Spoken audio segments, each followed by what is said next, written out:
I told all my friends I was gonna come up here and say thank you and walk off. I can't. There's no way. I got so many people I can thank. In all the videos, you never just saw me. You saw Scottie Pippen.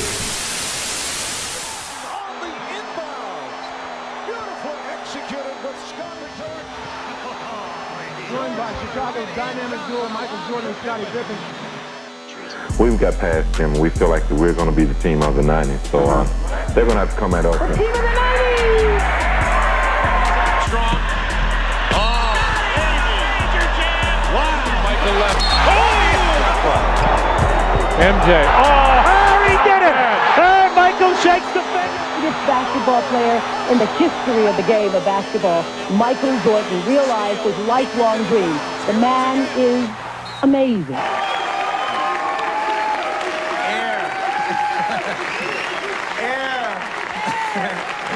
Can I hear you say air? Michael Air Jordan! Michael and Scottie, two names that carry a franchise. Wait, not only did these guys carry a franchise, they defined an entire decade almost single-handedly.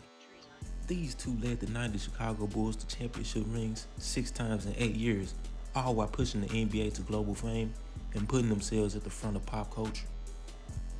From TV appearances, commercials, to shoes and starter jackets, the duo's presence was felt and left a trace across the world. But one presence seemed to always cast a shadow over the other, and maybe that's the problem. But before we get started, let's set the stage. It's June 19, 1984. Tensions is at an all-time high for a room full of Bulls executives. The pressures of draft night could be felt throughout the group. The Bulls have their mind set on drafting a center, so much so that the organization was willing to trade whoever they landed for someone to fill the position. The first pick on the board went to the Houston Rockets, a center by the name of Hakeem Olajuwon. The second pick went to the Trailblazers, a power forward/center named Sam Bowie. And with the third pick, the Bulls were extremely skeptical to draft a 6'6" guard from North Carolina, who had great potential but wasn't what the team believed in or wanted at the time. So Michael Jordan, who right now is in Bloomington. The Bulls' decision to select Jordan, a 6'6" All-American guard, was dictated by the number 3 position in the draft order. Lack of a dominant center is the major reason they have lost 111 games in the last 2 seasons.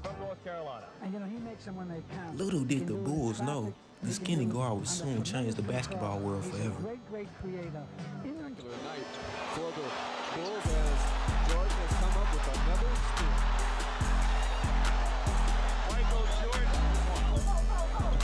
Guard with possession. Nice cross-court feed. Jordan going and throws it up. And Skinny puts it in on an amazing move. There's great defensive effort by Jordan, who has it on the break.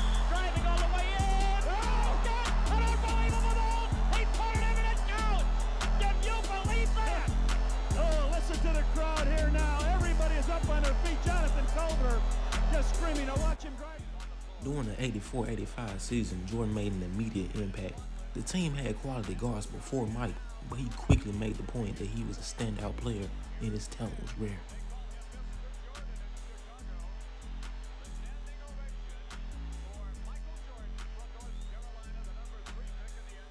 Despite his individual success, the Bulls continued to struggle as a team. Chicago finished the regular season with a terrible 38-44 record, narrowly making the playoffs. Jordan, however, demonstrated his ability to remain clutch in crucial moments, especially during the postseason. Birds, sheer determination. In certain points of a game, Michael Jordan has those same qualities. North block this game. Jordan against Ainge. Jumper, Larry Bird. Bulls with it, trailing by 1. Minute and a half gone by in the 4th period. And a foul. Jordan's 36. Now 37. They so much a percentage of the offense. Boston by 1. Chicago is led virtually all the way. Jordan. Thanks. In the first round of the playoffs, he set a playoff record by scoring 63 points on Larry Bird and the Celtics. While the Bulls were eliminated from the playoffs, Jordan still went on to win Rookie of the Year and finished the season leading the league in total points scored. A remarkable rookie season and strong performances such as scoring a 63-piece on Larry Bird would set the foundation for Mike's legendary career. Unfamiliar spot. They're still on top. 3 games into the season. They won again tonight. What's interesting about last night was the fact that star Michael Jordan was injured early in the game. The injury limited Jordan, but it also forced him to develop as a player to make up for what he wasn't able to do physically at the time. With Jordan missing over 60 games that season, the Bulls set at a lowly record of 30-52. Despite the team's failure, Jordan was still chosen as an all-star for the season, and needless to say, the season was another L for the squad. The Bulls obviously missed the playoffs. On June 22nd, 1987, during the NBA draft, the Bulls crafted a trade with the Seattle Sonics to send the 5th overall pick to the Bulls. The pick happened to be a 6'8" forward with the versatility to play any position on the court. This trade made the duo that were going to dominate the NBA, Michael and Scottie. Pippen, coming out of the University of Central Arkansas, brought a unique blend to the Bulls. His athleticism was amazing for someone at his size. Here it comes. It's a tough pass. Now watch Steve Brown, slam dunk champion right. Gets it out to BJ. He and Pippen are 2-on-1. Oh, yeah! Yes! 3 in the 4th quarter, but he's been held in check. Oh, Pippen with the free throw. Very careful. The second technical would mean an ejection as you look at the icing his elbow too. Pippen gets inside. Scottie would finish his rookie season averaging 7.9 points.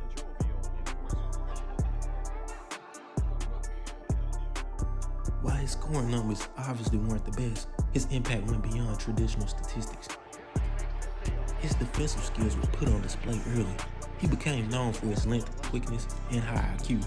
Scottie had just begun to find himself. On the other hand, Jordan would continue to elevate his game, averaging a crazy 37.1 points per game, further staking his claim as the future of the league.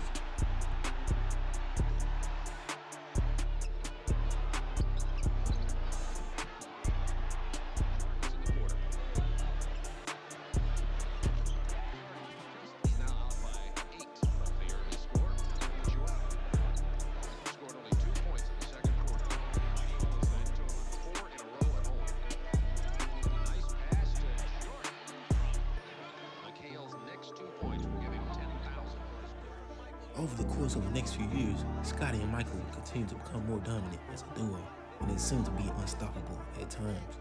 Keyword, at times. The Bulls would struggle to get past the Eastern Conference Finals for a few years, partially due to the Cavaliers, but largely because of the bad boy Detroit Pistons. The Pistons were known for their physical and some would say dirty style of play. The Bulls would suffer defeat from the Isaiah Thomas-led Pistons 2 seasons in a row, the 88-89 season and the 89-90 season. The turning point came in the 90-91 season when the Bulls faced the Pistons for a 3rd consecutive year. The Bad Boys had no answer for the Bulls this time, ending the series with a dream. The 4-0 series sweep for the Pistons was a little too much for Detroit's image. So instead of living up to their name on the court, they decided to do it once the game was already decided. Down by 20 with 7.9 seconds left, the Pistons decided to hit the showers early without shaking hands with the Bulls. This event was heavily criticized and left a bad taste in the Bulls' mouth. The Pistons as they leave the court. I don't think they're cheering for the Bulls, but I think the greeting is for the Pistons as they are headed off as time runs down. Pistons wasting no time in getting out of here. Now a timeout was called. They left the bench, although there's 7 and 9/10 seconds remaining. The Pistons just left. That's a three-pointer. With 4 and 9/10 seconds.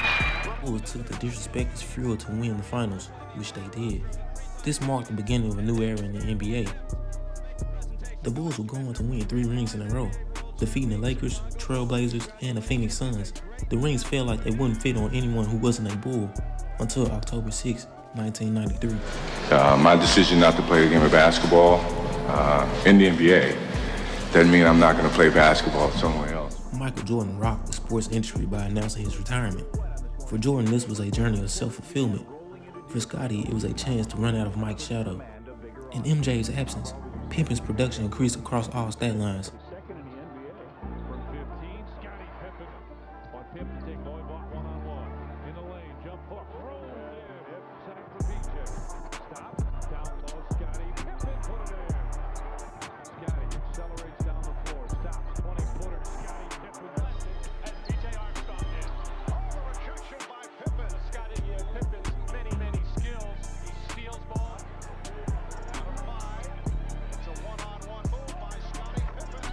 Scottie would finish third in MVP voting. He led the Bulls to the Eastern Conference semis, but the Knicks and Patrick Ewing ended Scottie's dream after a close series. The season could be considered a missed opportunity for Scottie.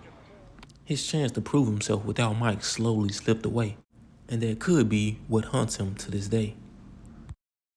Mikey, we like it. Not a huge surprise, but clearly one of the great comebacks since Burt Reynolds' hairline. It came in a two-word statement, which is now just begging to have a Nike campaign built around it. Quote unquote, "I'm back." That's all Jordan said on Saturday. That was really all Jordan needed to say as his 17-month retirement came to an end. And what could be bittersweet for Scottie? In March 1995, Jordan made his return to the NBA. The comeback took the world by storm, but it, however, put Pippen back in the passenger seat. Upon Jordan's return, he wore the number 45. In just 17 regular season games, Mike averaged 26.9 points per game. Before the playoffs began, Michael would bring his number 23 back, but it wasn't enough to stop them from a playoff exit at the hands of a young Orlando team, led by Shaq and Penny Hardaway. Jordan showed moments of brilliance, but he also showed instances of rust. This was a minor setback for Jordan and the Bulls. After getting back into the swing of things, the Bulls would once again take over the NBA. The 95-96 season, the Bulls would finish with a stunning 72-10 record. They breezed through the playoffs and defeated the Supersonics to claim their fourth ring. The next season, the Bulls maintained their dominance, ending the regular season with a 69-13 record. The finals would not be a cakewalk for the Bulls, but they ultimately beat the Utah Jazz for their fifth title. The final season of the Bulls dynasty would be the 97-98 season. Despite facing team issues, the Bulls had another strong season. The playoffs were a test, especially in the conference finals against the Pacers. But the Bulls would come out as winners again after defeating the Jazz for their sixth and final championship.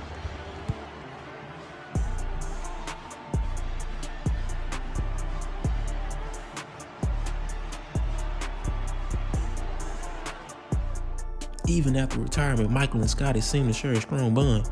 The two spoke highly of each other on multiple occasions. Basketball Hall of Fame. MJ, you have touched so many people's lives, but none like mine. Thank you for being the best teammate. I will always cherish that experience, and I will cherish our relationship forever. Thank you. But that all changed with the release of Jordan and the Bulls documentary, The Last Dance. The documentary received high acclaim and was loved by many fans. Everyone seemed to be pleased, everyone except Scottie and a few of Jordan's teammates. Pippen criticized the film and stated that the film doesn't praise the entire team. It was just a way to boost Jordan's ego and to remain relevant with young fans. The documentary included a number of incidents that Scottie wasn't too proud of. One of them being Scottie's refusal to enter Game 3 of the Eastern Conference semis. The Bulls were tied with the Knicks, 1.8 seconds to go. Phil Jackson draws up a play for Tony Kukoc to take the last shot. Scottie, as the leader of the team, felt disrespected by Phil Jackson's call, so he refused to enter the game. Tony would hit the shot and the Bulls would win, but Scottie's ill-timed display would tarnish his reputation. Pippen felt like the situation shouldn't have been included in the documentary since Mike was retired to play baseball at the time. Even after so many years, Scottie would double down on his actions and say that he should have taken the last shot. If it were Michael, would he have gotten the ball? The next incident would be Scottie deciding to have foot surgery at the beginning of the 97-98 season due to contract disputes. Michael would state that this was a selfish act by Pippen, and this also rubbed Scottie the wrong way. Pippen would go on Good Morning America to respond to Jordan. He states how Michael was a selfish player. He only focused on scoring the basketball. Jordan was a great scorer, but a lot of things he did was for himself as an individual. Scottie was so frustrated with Mike that he decided to write a tell-all titled Unguarded. In the book, Scottie addressed multiple situations. He would go on to say that he was angry with Phil Jackson and that Phil ruined his chance to be a hero by giving the ball to Tony. Also bring back the idea of Michael being selfish. You want to know what's selfish? Selfish is waiting until the team can't pick up any free agents to retire. That's selfish. As the years go by, the image of Jordan's and Scottie's relationship continued to unravel. Scottie seems to release a lot of negative emotions towards Jordan, as he even goes to say that him and Mike were never truly friends. In Scottie's book, it was revealed that his animosity towards Jordan ran so deep that he did not want to send condolences to Jordan after his father was killed. The story of these two went from two friends who are a beloved dynasty to two people who created a tragedy. Unfortunately, Scottie is still displaying his dislike for Jordan even further. It was announced that he would be going on tour with former teammates Horace Grant and Luke Longley to discuss their problems with Jordan in the Last Dance documentary. What could truly be the problem between these two? It seems that most of the animosity is one-sided, and Scottie is the one with the problem. Maybe Scottie is still stuck in Jordan's shadow from over the years, and he's battling the ghost of the 90s Dynasty. Or could it be something more, including the fact that Scottie's ex-wife was engaged to marry Michael's son, only making matters worse? The bad part of it all is there may never be an answer. And one player can't do it. Like, I seen Michael Jordan play before I came to play with the Bulls. You guys seen him play. He's a horrible player. He was horrible to play with. He was all one-on-one. He's shooting bad shots. I overshadowed Scottie a lot, and he didn't get the recognition that he truly deserved. You know what I mean? And he's matured since I've been around, and when I stepped away, he matured even more because he understood what I was shelving him from. The pressure and the press and the expectations that he had to deal with being a star. And when I'm back, he shouldn't get any less of an attention than if I was gone. And when I won the MVP, and I would hold true to my word, I would take the trophy. He can have the car.